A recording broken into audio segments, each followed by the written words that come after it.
أمشيان المدرسة النبوية العسكرية هر محمد عبد القادر أبو فارس نوسيوتي أم جار باس لو كتشون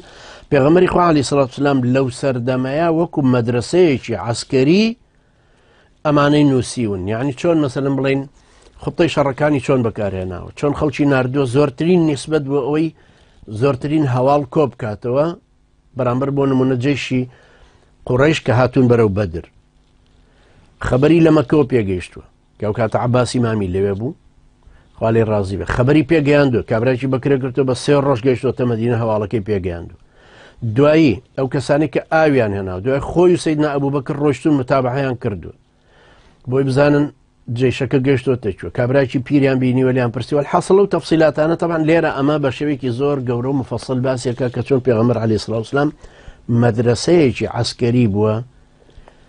لو سردمه طبعا وإستاش أبينين زور لو بلانانا كوكو حسن تركماني بعسي سوري قائد عسكري بعسي سوريا كباز لقياداتي قيادي بيغمركاتو عليه الصلاة والسلام ولا شوازي خطة دانانا كان قال إستاش لسر همان شوي خطة